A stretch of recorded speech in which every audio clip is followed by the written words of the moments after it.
Okay, kita sambung lagi bab janjang. Okay, sebelum ni awak dah ada belajar pasal janjang aritmetik. So, apa maksud janjang aritmetik? Janjang aritmetik ialah jujukan bola yang menambah kepada nombor sebelumnya. Okay, so hari ni kita akan masuk pasal janjang geometri. So, dekat janjang aritmetik ni awak perlu tahu apa? Awak perlu tahu D, awak perlu tahu Tn dan awak perlu tahu Sn. Okay, so D ni adalah beza sepunya. Tn adalah formula untuk menentukan sebutan A tambah N tolak 1 darab D. Sn ialah hasil tambah sebutan yang pertama. Maksudnya formula dia N per 2, 2A tambah N tolak 1 darab D. So, kena bezakan Tn. Sebutan ke N. Soalan sebut sebutan ke N ataupun sebutan cakap hasil tambah. Okey, so selain daripada tahu ada formula Sn sama dengan Sn Sn tolak 1. Ataupun kalau diberi hasil tambah nak cari sebutan ke berapa, sebutan dia berapa, so kita boleh guna Sn tolak 1. Okey, ini untuk menentukan sebutan yang berturutan. Ini menentukan sebutan yang pertama. Sebutan pertama maksudnya kalau awak nak cari S5, awak kena tambah T1 tambah sampai T5. Kalau yang ini awak guna untuk kalau nak dapatkan sebutan ke 10 sampai sebutan ke 15. Okey, so kita sambung kat janjang geometri. Apa maksud janjang geometri? Janjang geometri ialah jujukan yang mempunyai pola mendarat kepada nombor sebelumnya. Contohnya, ada satu jujukan nombor 5, 10, 20, 30, 40. So, saya nampak pola dia adalah mendarat 2. Untuk janjang geometri, turutan nombor dia naik secara mendadak. So, daripada 5 terus naik 10, terus naik 20, 30, 40 dan seterusnya. Okey, so pola dia adalah mendarat 2. So, jujukan ini mempunyai pola iaitu mendarat. Okey, mendarat 2, minta maaf, typo. Daripada nombor sebelumnya, maka janjang ini adalah janjang geometri. So, kita pun short formkan dia sebagai JG. Okey, so apa yang perlu tahu pasal janjang geometri? Dia sama sahaja macam janjang aritmetik. Kecuali, okey, ni sama juga T1, T2, T3, T4. Okey, sebutan pertama ni kita kenali sebagai A. Okey, Tn lah sebutan yang sama macam janjang aritmetik. Beza dia adalah pola dia darab 2. Kita tak label dia sebagai D, tapi kita label sebagai R. So, R ni dalam bahasa Inggeris dia adalah ratio. Okey, ratio ataupun nisbah sepunya. Nisbah sepunya maksudnya apa? T3 bahagi T2. Okey, nisbah kan kita boleh tulis dalam bentuk bahagi, dalam bentuk pecahan. So, kita nak cari R, kita ambil T2 sebutan berturutan, T3 tolak dengan tolak pula T3 bahagi T2, T2 bahagi T1. So, awak akan dapat nisbah sepunya. Okey, so selain daripada tu, formula dia berbeza lah walaupun dia punya term ni sama. Tn, Sn. Okey, so awak ada 3 formula, 4 formula yang awak wajib tahulah. So, ini formula untuk menentukan sebutan ke N. Tn sama dengan A, R kuasa N tolak 1. Kuasa tu kita tolakkan 1. Kalau untuk menentukan setambah, dia ada 2. 1. Kalau R dia lebih besar pada 1, kita guna yang first. Lepas tu, jadi R lebih kecil pada 1, kita guna yang second. So, bawah ni tak boleh negatif.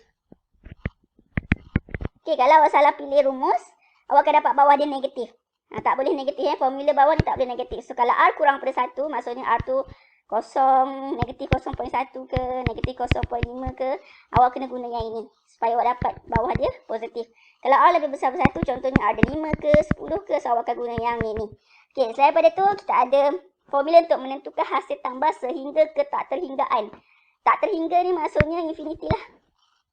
Okey, terlalu banyak. Maksudnya T1 ni awak tambah sampai yang tak tahu ke berapa ni, terlalu banyak. Okey, so ni formula dia A1 tolak R.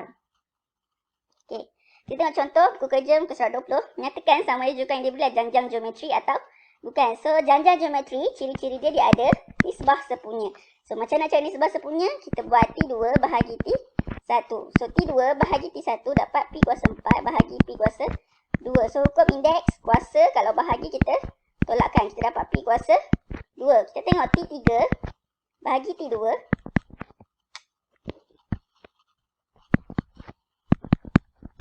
Sama tak dapat P kuasa 2. So, P kuasa 6, P kuasa 4. So, P6 tolak 4, kita dapat P kuasa 2. Okey, so ini adalah janjang geometri. Kenapa dia janjang geometri? Sebab dia ada R dia adalah P kuasa 2. Okey, ni pun samalah. Awak boleh buat. So, dia punya R dia adalah 10 bagi 5 dapat 2. Okey, R1. R2, 20 bagi 10 dapat 2. R3, 60 bahagi 20 dapat 3. So, ada satu tak sama. So, ini bukan.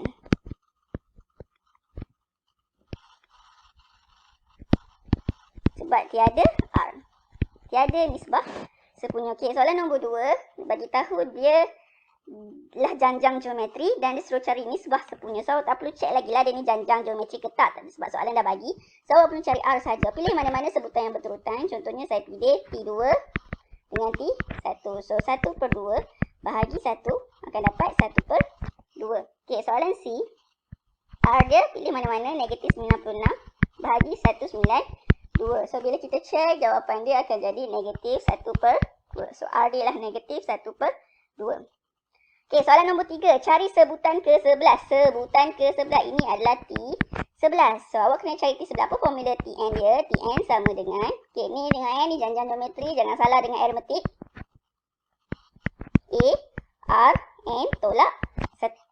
So, awak nak T11. A dia adalah sebutan pertama. Ini adalah A. So, 1/4. Darab dengan R. Okay, R kena cari dulu. 1/6 bahagi 1/4. Awak akan dapat 2/3. Okey, so masukkan R dia 2/3 bubuh dalam kurungan. Sebab dia ada kuasa kat luar ni 11 tolak 1. So, ini dapat markah untuk menggunakan formula add max. Okey, tolong jangan buat 11 tolak 1 awak terus tulis 10. Tolong. Okey. Ni adalah step pertama. Mesti tulis ni. Lepas tu awak nak kira macam mana pun awak kira lah. So, jadi 1/4 darab 2/3 kuasa 10. Tak boleh potong-potong macam ni sebab ini ada kurungan dan dia ada kuasa kat luar dia. Awak tak boleh potong macam ni. So, awak kira lah kuasa ni dulu. Tekan kalkulator 2/3 kurungan 2/3 kuasa 10. Lepas tu darab dengan 1/4. So, awak akan dapat jawapan dia T11 ialah 256/59,049. Okey.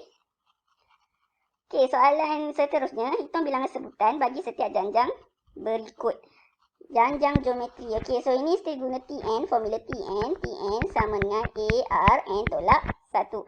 So, ini adalah T1, T2, T3, seterusnya sampai Tn. So, ni Tn dia. So, awak pilih, tulis kat sini. Tn 6561. A dia adalah 1. Okey, R dia tak tahu kan? Kita cari dululah. T3 bagi T2 atau T2 bagi T1. 3 bahagi 1 jawapan 3. Terus ini 3. N tak tahu. N tolak 1. So, 3 kuasa N tolak 1 ni 1 saja tak ada masalah lah. So, tinggallah 6, 5, 6, 1 sama dengan 3 kuasa N tolak 1. Okey, awak nak selesaikan ni boleh guna logaritma. Kalau nak. Ataupun awak boleh guna indeks. Kalau boleh samakan asas. Okey, kita kena check lah kat kalkulator awak. 6561 ni kita boleh tak jadikan 3 kuasa berapa? Okey, 3 kuasa 8. So, saya tak guna log, saya guna kuasa je. Lebih mudah lah. Kalau tak boleh samakan asas, awak kena guna log. Okey, so asas dia dah sama. Ini 3, ini 3. Awak hanya perlu bandingkan kuasa dia. So, 8 sama dengan N tolak 1. So, ni bawa sana jadi 8 tambah 1. So, N sama dengan 9. So, dia ada 9 sebutan. Okey, soalan B.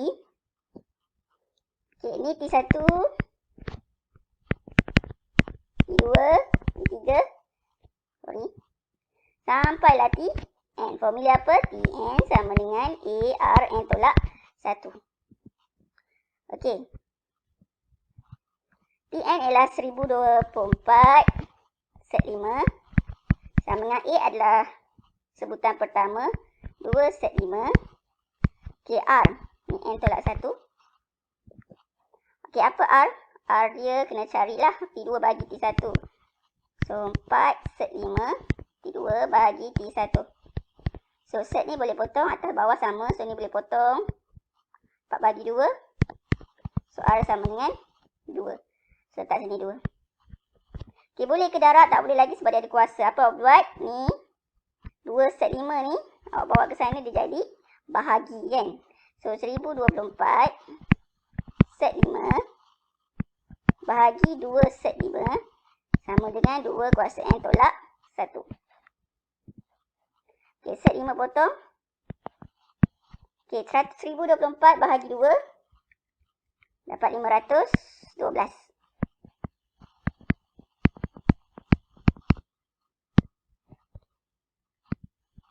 Okey, so kita tengok 512 ni boleh tak buat 2 kuasa berapa supaya kita samakan asas. Okey, 2 kuasa 9. So, 2 kuasa 9 sama dengan 2 kuasa N tolak 1. So, 2 dah sama asas dia. So, awak hanya perlu bandingkan dia punya kuasa. So, 9 sama dengan N tolak 1. N sama dengan, ni bawah sana jadi 10.